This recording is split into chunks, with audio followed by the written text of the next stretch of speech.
One thing that concerns people about intentional communities is that a lot of intentional communities are very close knit. Like you all eat together, you all have to be kind of stuck in the same space to a degree that would make some people uncomfortable.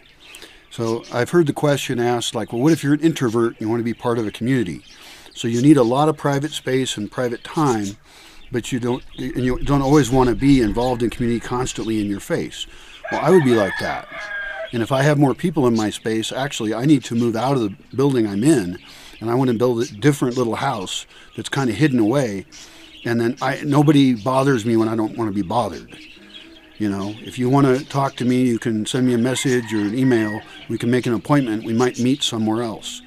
Now, I have a lot of physical space. The forest is very big. And so it would not be hard to design things in a way that easily facilitate people having their own space.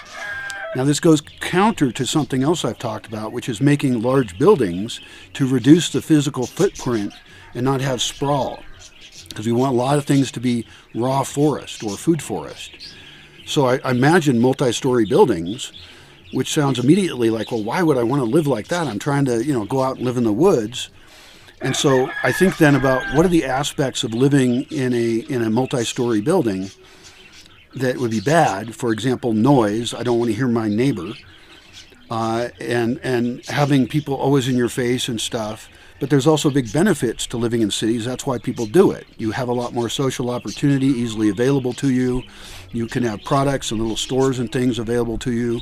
So there's this conflict I have between the two, and I think that we can solve it by building the bigger buildings better so that you have private areas even within a building.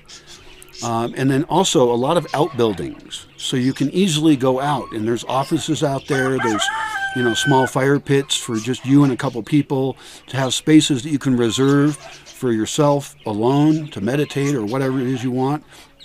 Spaces for you to reserve where your friends can go, just like some restaurants have where you can reserve a special room just for your group. I usually think of Asian restaurants when I think of that, but I think there's other ones that have that as well. I've gone to some restaurants with friends where we have our own room. It's kind of cool. So we can fix this as a design problem. We can also fix it as a cultural problem. For example, if we don't have any amplified music allowed most of the time, except the exceptions, then we don't have the noise problems, because that's one of the things that bothers me the most about living even in a town as small as the one I'm in now. I'm visiting the town, but right now I'm hearing a ton of roosters and stuff. And it's like, I think we should only be raising roosters in like a few spots that are focused on reproducing chickens, because chickens don't need a rooster just to lay eggs at all. And roosters are really noisy and obnoxious, and hens are much less so. And same thing with dogs, where we can have a culture where we don't have barking dogs all the time. I walk through town sometimes and I just keep walking by dogs, and then they go crazy barking at me, and it kind of bugs the shit out of me. So we can train dogs not to be that way. We can train people to not have the annoying attributes that we have when we live in a dense condition.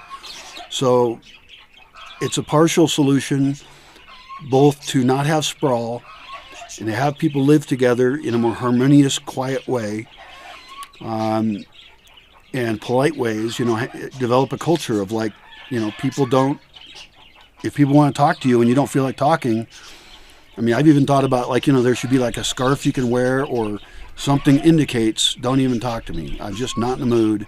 Leave me alone. Because I've spent so many years alone in the forest. And so when I have had groups of like 60, 65 people, sometimes I would rather not have people talk to me. But unfortunately, the way things have been structured, I'm on call, almost 24/7 for whatever anybody needs. Obviously, that's a personal problem, and it's a management problem where I need to distribute my functions to other people and not be an important point person for hardly anything, certainly nothing time sensitive. I want to protect my isolation and my space, but then I want to be able to share it with other people. It's conflicting goals, but I think we can somehow intelligently match those goals together, and we can alleviate the concerns people have that if they're going to be in a community, then they have to constantly be eating with other people, they have to constantly go to meetings to decide shit, and it's just like, nah, I don't want to live in that community either.